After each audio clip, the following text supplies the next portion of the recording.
Pessoal, sejam bem-vindos à primeira videoaula de empreendedorismo governamental. Eu sou o professor Elmer Soares Veloso e vou acompanhar vocês ao longo dessa disciplina. Bom, vejamos inicialmente quais serão os objetivos dessa nossa primeira videoaula. Os objetivos da aula 1 são definir empreendedorismo, a origem do empreendedorismo, Brasil, de Estado patrimonialista para a administração pública gerencial, uma abordagem sobre o empreendedorismo público versus empreendedorismo privado e ainda incubadoras de empresas. Mas afinal, o que é empreendedorismo? Nesse momento, então, compreendemos que é importante realizar um nivelamento conceitual para que seja possível o entendimento desse termo e trazer a vocês o que o caderno didático apresenta. Acompanhem comigo.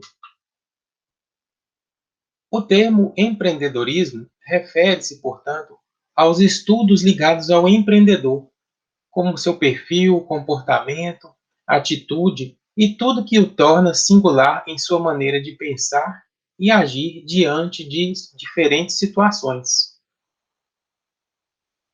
Observem que o autor traz uma aproximação temática e aborda ainda a questão do empreendedor dentro dessa conceituação. O que é, então, o empreendedor? A palavra empreendedor surgiu na França entre os séculos 17 e 18. Era utilizada para denominar pessoas ousadas, que estimulavam o progresso econômico mediante formas inovadoras de pensar e, principalmente, de realizar os seus intentos. É ainda comum associar um conceito de empreendedor como pessoas que têm foco e resultado, pois essas são características marcantes do seu comportamento, além de outras que ainda estudaremos na unidade 3. Ainda, o caderno didático apresenta aspectos inerentes à origem do empreendedorismo associadas ao pensamento econômico. O surgimento, portanto, do pensamento econômico é uma das razões para o surgimento do empreendedorismo e aponta o empreendedor como agente de mudanças. As principais referências são Adam Smith, Karl Marx e também Joseph Schumpeter. Muito embora o conceito de empreendedorismo esteja intimamente ligado à origem do pensamento econômico empreendedor, na qual o Joseph Schumpeter é o principal referencial, as atitudes empreendedoras não têm data específica. Tais atitudes fazem parte da existência humana e são afloradas à medida em que o homem se depara com situações que o colocam à prova. O caderno didático, nesse ponto, ele ainda exemplifica a construção da muralha da China e também podemos exemplificar com outras iniciativas do ser humano, das civilizações antigas e também modernas, que destacam esse aspecto empreendedor. Então, podemos citar os descobrimentos, as grandes navegações, né? E também aspectos associados à questão da exploração espacial e outras fronteiras que são advindas do aspecto empreendedor do ser humano. No ambiente virtual, poderemos interagir em outros aspectos conceituais do empreendedorismo, que irão nos ajudar a enriquecer o conhecimento sobre o tema. Na sequência, o caderno didático apresenta ainda na unidade 1 aspectos que informam sobre a transição do modelo de administração pública no Brasil, passando do Estado patrimonialista pela administração pública burocrática e, por fim, chegando à administração pública gerencial. Vamos observar cada um desses aspectos e compreender melhor o que o autor quer nos dizer nesse sentido. O Estado patrimonialista é o tipo de dominação tradicional, cujo soberano organiza o poder político de maneira similar ao seu poder doméstico. É uma herança dos tempos coloniais, das capitanias hereditárias e também do tempo do Império Brasileiro. A administração pública burocrática chega como uma transição.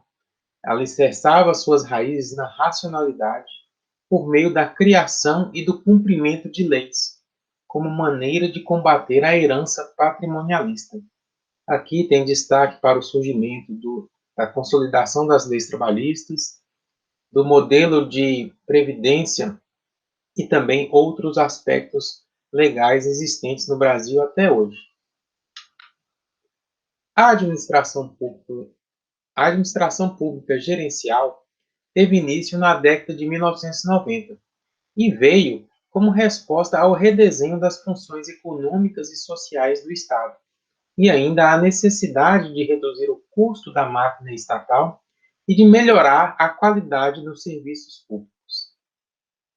Este é um aspecto interessante da apresentação de conteúdo, pois é nesse aspecto da administração pública gerencial que surge espaço para os agentes públicos atuarem com uma maneira empreendedora, buscando inovação, buscando melhores resultados para a sociedade como um todo. Dando continuidade, o autor apresenta ainda aspectos ligados a uma comparação entre o empreendedorismo público e o empreendedorismo privado, dando uma ênfase para que no empreendedorismo público existe uma obediência ao princípio da legalidade.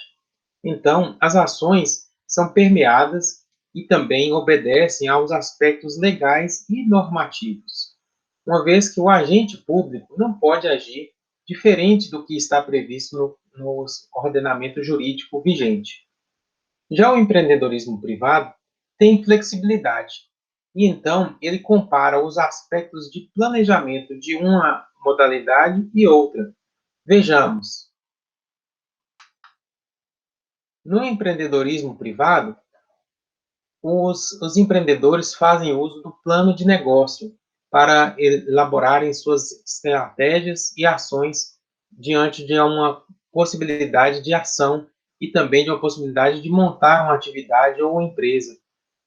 Já o planejamento público, ele também é permeado por iniciativas empreendedoras, porém seguindo aspectos legais e também normativos, e obedecem 5 etapas, com a identificação de oportunidades, a formulação de diretrizes, a elaboração do planejamento estratégico propriamente dito, a implementação e a gestão e controle. Observem que as etapas estão presentes aqui apresentadas, elas serão exemplificadas na unidade 2, quando o autor traz um caso exemplificativo de um modelo de planejamento adotado por um órgão público. E os aspectos de gestão e controle estão cada vez mais presentes no ordenamento jurídico e também das instituições públicas, através da transparência, que é cada vez mais exigida pela sociedade. Bom, e chegamos ao fim dessa primeira unidade, abordando o tema das incubadoras de empresas. As incubadoras são espaços destinados ao incentivo de criação de novos negócios. As incubadoras de empresas vêm sendo uma grande alternativa de suporte ao desenvolvimento de novos negócios. Elas correlacionam-se com a área pública porque existem inúmeras universidades federais, estaduais e outros órgãos públicos que utilizam do seu modelo a fim de incentivarem os seus estudantes a empreenderem. E chegamos ao fim dessa nossa primeira videoaula. Daremos continuidade na próxima unidade.